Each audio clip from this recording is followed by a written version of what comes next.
Special good morning to all of you. स्वागत है आपका एक नए वीडियो में। आज की इस वीडियो में हम पॉलिटेक्निक थर्ड सेमेस्टर के थर्मल इंजीनियरिंग सब्जेक्ट के चैप्टर फर्स्ट फंडामेंटल कॉन्सेप्ट्स यानी मूलभूत सिद्धांत जो आपका चैप्टर है, इसके पूरे कॉन्सेप्ट को क्लियर करेंगे कि इसमें क्या क्या चीज़ें आती है, आपके एग्जाम में इस चैप्टर से क्या क्या पूछे जाते हैं।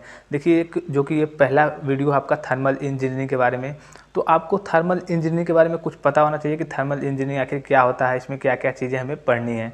तो आप वीडियो को स्किप मत कीजिएगा, शुरू से लेकर एंड तक देखिएगा, काफ़ी इंपॉर्टेंट है और सबसे ज़्यादा बैक लगने वाला आपका यही सब्जेक्ट है थर्ड सेमेस्टर में, थर्मल इंजीनियरिंग। इसलिए कि इसमें काफ़ी सारे न्यूमेरिकल भी आते हैं, काफ़ी ज़्यादा, लगभग 40 से 50% न्यूमेरिकल भी आते हैं। काफ़ी टफ पड़ता है थोड़ा, लेकिन ज़्यादा टफ नहीं है। अगर आप पढ़ेंगे, बढ़िया से पढ़ाई करेंगे तो आपका दिक्कत नहीं होगा इसमें।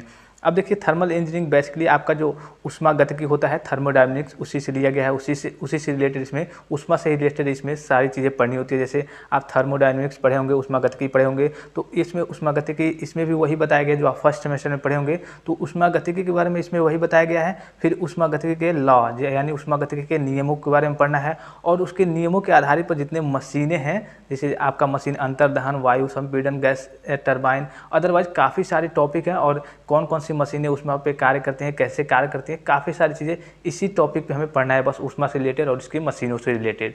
तो चलिए आज के इस वीडियो को स्टार्ट करते हैं। सबसे पहले जानेंगे कि जैसे थर्मल इंजीनियरिंग क्या है, इसकी डिफिनीशन को थोड़ा बढ़िया तरीके से देख लेंगे। देखिए, थर्मल इंजीनियरिंग क्या होता है। थर्मल इंजीनियरिंग यानी ऊष्मा इंजीनियरिंग, इसका नाम ही है थर्मल इंजीनियरिंग, मतलब हिंदी इसका रूप है ऊष्मा इंजीनियरिंग। तो देखिए, ऊष्मा इंजीनियरिंग विज्ञान, ऊष्मा इंजीनियरिंग विज्ञान की वह शाखा है जिसके अंतर्गत हम किसी निकाय विशेष पर ऊष्मा स्थानांतरण के कारण होने वाले भौतिक परिवर्तनों का अध्ययन करते हैं। अब देखिए, यहाँ पे एक शब्द आया है निकाय। यहाँ पे आप देख रहे होंगे कि एक शब्द आया है निकाय। तो इसमें काफ़ी सारे स्टूडेंट, देखिए ये बेसिक चीज़ है, अगर ये नहीं जानेंगे आप, तो आप अगर थर्ड सेमेस्टर में, फोर्थ सेमेस्टर में जाएंगे, फिर भी आपको इसी से रिलेटेड सारे टॉपिक पढ़ने होंगे ऊर्जा से ही। फिफ्थ में जाएंगे, सिक्स्थ में जाएंगे, तो अगर आपको ये शुरू का, अगर थर्ड से आप सही से नहीं पढ़ें, पिछला 2 सेमेस्टर कैसे गया इससे कोई मतलब नहीं है। अब आपकी नई ये शुरुआत होगी। हालांकि आपको मालूम होगा जो पिछला दोनों सेमेस्टर था, फर्स्ट और सेकेंड, उसमें बेसिक चीज़ें थी जो आपके हाई स्कूल और इंटरमीडिएट से रिलेटेड थी। मतलब फर्स्ट ईयर कहिए, मतलब आपका 11 क्लास कहिए और 12 क्लास से, इस दोनों टॉप मतलब चीज़ों से, इस दोनों क्लास से आपके सारे क्वेश्चन एराइज होते थे, मतलब जितने भी चैप्टर थे। लेकिन अब जो आप थर्ड सेमेस्टर में आ गए हैं, तो आपके सारी चीज़ें नई आएंगी, सब चीज़ें नई हो गई हैं। तो आप अगर किसी टॉपिक को छोड़ेंगे, खास करके थर्मल इंजीनियरिंग सब्जेक्ट को आपको थर्ड में ही पढ़ना है, फोर्थ में ही पढ़ना है। इसका नाम चेंज होते रहता है, बस ऊर्जा से रिलेटेड आपको सारी चीज़ें पढ़नी होती है, फिफ्थ में भी सिक्स्थ में भी। तो आप बेसिक कंसेप्ट बनाए रखेंगे, इसलिए कि ये हर जरूरी भी है। ये सब्जेक्ट आपका काफ़ी इंपॉर्टेंट भी है, और ये कहीं मतलब यूज भी होता है, काफ़ी ज़्यादा कंपनी में आप जॉब भी करेंगे, अदरवाइज कैसे भी काफ़ी जगह इसका यूज है। तो देखिए, क्या बता रहे थे हम निकाय के। देखिए, यहाँ पे आपको पहले थर्मल इंजीनियरिंग के बारे में मैंने इसका डिफिनीशन बता दिया है कि थर्मल इंजीनियरिंग क्या है। ऊष्मा इंजीनियरिंग यानी इंजीनियरिंग विज्ञान की वह शाखा है जिसके अंतर्गत हम किसी निकाय विशेष पर ऊष्मा स्थानांतरण, मतलब ऊष्मा कैसे स्थानांतरण होता है, इसके के कारण होने वाले भौतिक परिवर्तन, स्थानांतरण तो होता है ऊष्मा, उसके कारण होने वाले भौतिक परिवर्तन, जो परिवर्तन होते हैं, उसी के बारे में अध्ययन करते हैं।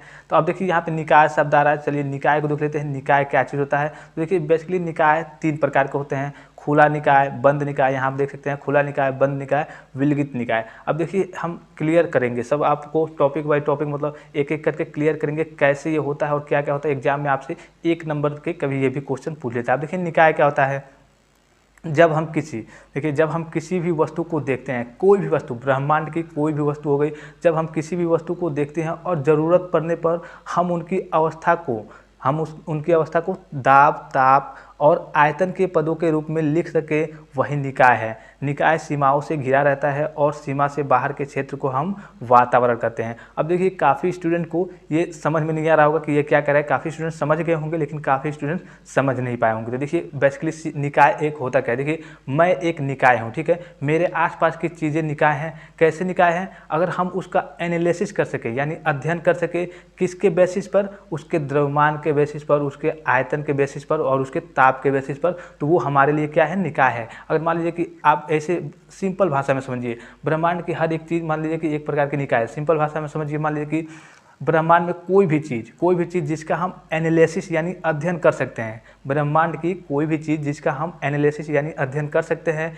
किसके बेसिस पर, उसके द्रव्यमान के बेसिस पर, उसका मतलब उसका द्रव्यमान बताकर, उसका आयतन बताकर और उसका तापमान बताकर, तो क्या है वो एक प्रकार का निकाय है। बेसिस की क्या रहेगा आपका, जैसे ब्रह्मांड की कोई भी चीज़ हो गई जिसका हम अध्ययन कर सकते हैं, मतलब उसका अध्ययन करेंगे, एनालिसिस करेंगे, किसके बेसिस पर, उसका द्रव्यमान बताकर, उसका आयतन बताकर, उसका ताप बताकर कि इसका द्रव्यमान कितना है, इसका आयतन इतना है, इसका ताप इतना है, वो चीज़ आपका सिस्टम हो जाएगा, यानी निकाय हो जाएगा। निकाय को हम सिस्टम भी कहते हैं। अब ये आशा करता हूँ ये चीज़ आपको एकदम साफ क्लियर हो गई है, ये आपको कभी नहीं भूलेगा।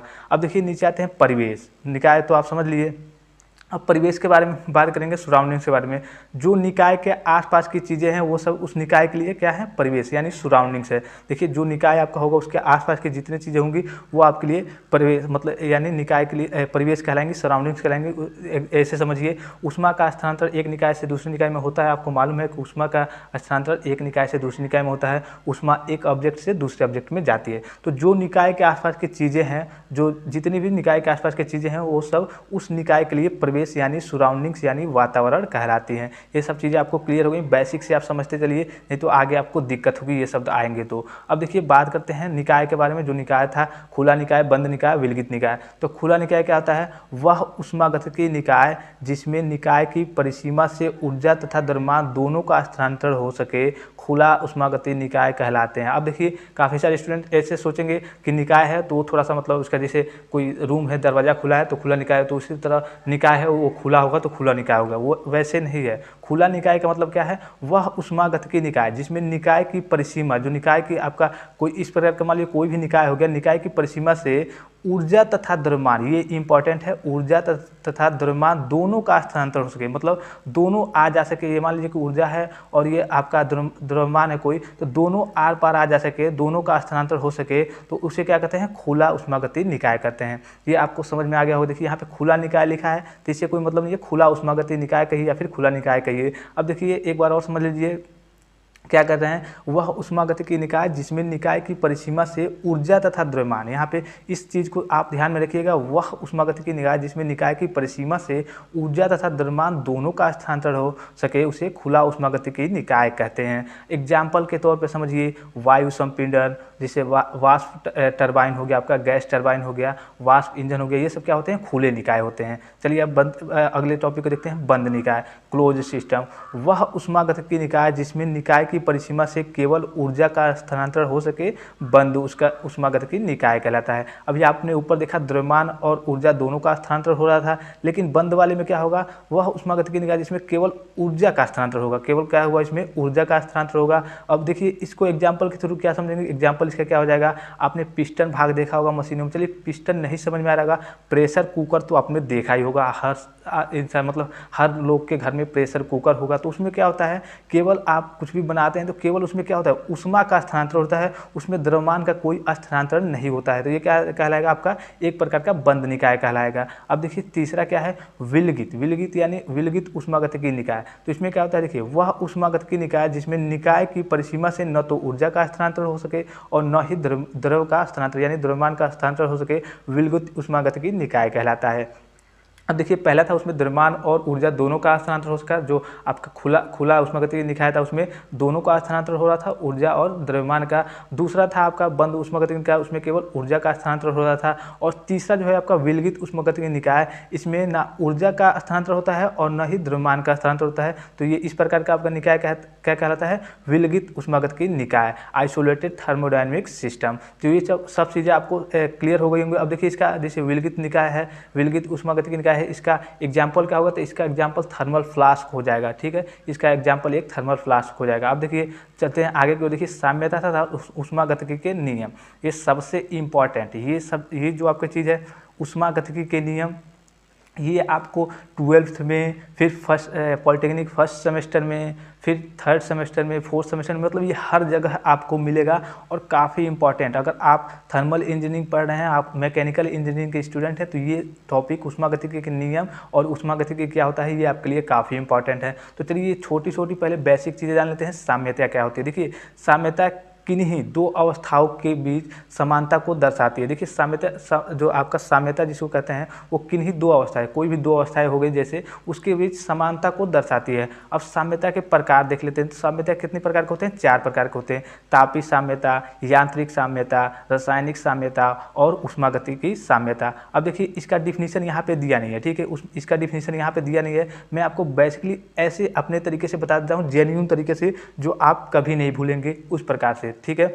अब देखिए सबसे पहले बात करेंगे किसकी? तापीय साम्यता की। तापीय साम्यता होता क्या है? देखिए कहीं मतलब मान लीजिए कि किसी निकाय को तापीय साम्य की अवस्था में तब कहा जाएगा, किसी निकाय को तापीय साम्य की अवस्था में तब कहा जाएगा जब निकाय के प्रत्येक भाग के बीच का तापमान यानी टेम्परेचर समान हो, यानी इक्वल हो, अर्थात निकाय में कोई तापांतर नहीं हो। जैसे मान लीजिए कि आपका कोई निकाय हो गया, ठीक है, कोई निकाय हो गया, तो क्या कह रहा है डिफिनीशन? किसी निकाय को तापीय साम्य की अवस्था में तब कहा जाएगा जब निकाय के प्रत्येक भाग, कोई निकाय हो गया, इसके प्रत्येक भाग, इसके क्या कह रहा है? इसके प्रत्येक भाग के बीच का तापमान समान हो, मतलब इक्वल हो, हर जगह टेम्परेचर आपका इक्वल हो, अर्थात निकाय में कोई तापांतर नहीं। जैसे अगर कोई तापांतर नहीं होगा तो हर जगह तापमान समान होगा। आशा करता हूँ आपको तापीय साम्य समझ में आ गया होगा।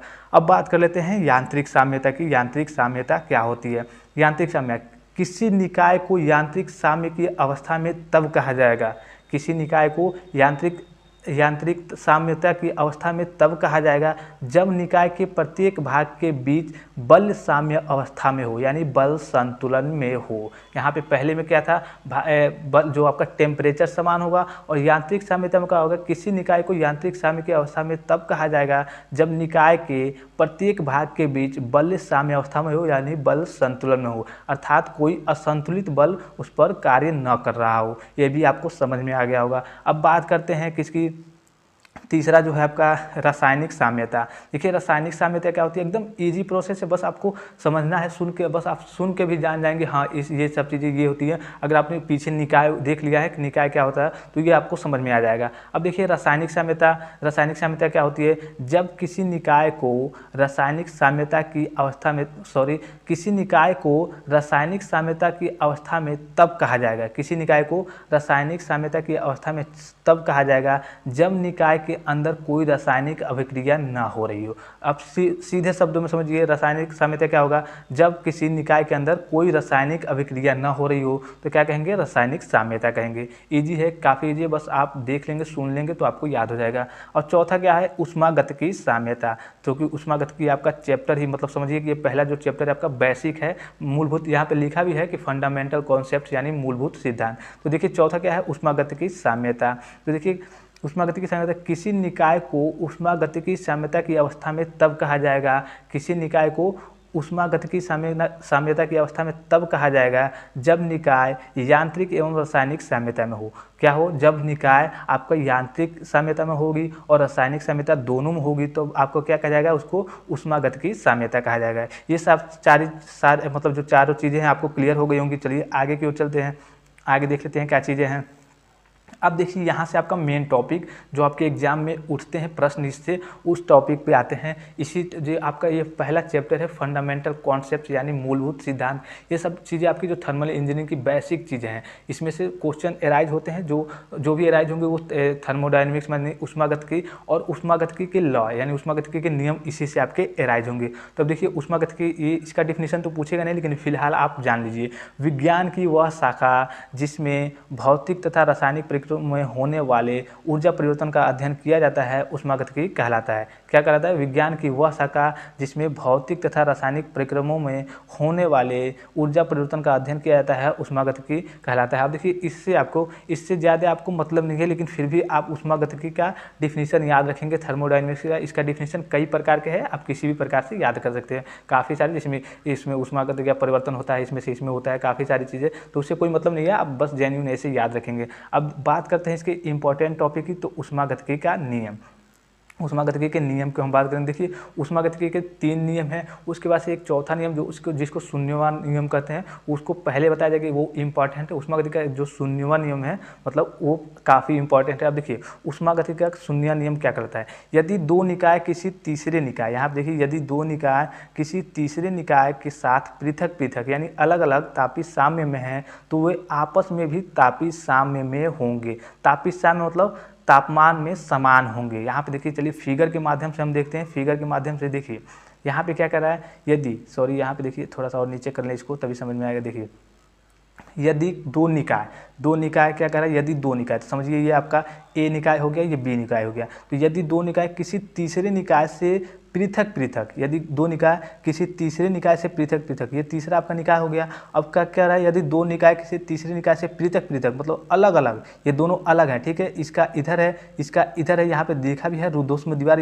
रुद्धोष्म मतलब इसके आर पार यहाँ से इधर भी ऊष्मा नहीं जा सकती, ए से बी में नहीं जा सकती है, बी से ए में नहीं जा सकती है। यहाँ पे रुद्धोष्म दीवार बना है। अब क्या कर रहा है, पृथक पृथक तापीय साम्य में मतलब ए और बी अलग अलग, जैसे मान लीजिए कि इसका 70 डिग्री सेल्सियस है, ठीक है, इसका मान लीजिए कि 75 है, मतलब 90 है, कुछ भी हो, ठीक है, अलग अलग है, दोनों तापीय साम्य में पृथक पृथक अलग अलग है, तो वो आपस में भी तापीय साम्य में, तो वो आपस में भी तापीय साम्य में होंगे। तो अब कहने का मतलब क्या है, यहाँ पे समझिए आप, जैसे मान लीजिए कि आपका एक ये बॉक्स हो गया, ठीक है, इस बॉक्स का टेम्परेचर कुछ अलग है, इस बॉक्स का टेम्परेचर कुछ अलग है, यहाँ पे रुद्धोष्म दीवार है, यहाँ पे एक प्रकार का आपको रुद्धोष्म दीवार है, यहाँ से ऊर्जा मतलब ऊष्मा ए से बी में नहीं जाएगी और बी से ए में नहीं जाएगी और सी में जा सकती है, ए से सी में जा सकती है, बी से सी में जा सकती है। तो कहने का मतलब ये है कि अगर यहाँ पे दो निकाय किसी तीसरे निकाय से तापीय साम्य में होंगे तो वो आपस में भी तापीय साम्य में होंगे। अब तापीय साम्य का मतलब क्या है, देखिए तापमान में समान होंगे। अब देखिए यहाँ पे मान लीजिए कि ए में कुछ ऊष्मा है तो ये यहाँ पे सी खाली है तो सी में तो जाएगी, सी में सुचालक दीवार है तो सी में चली गई।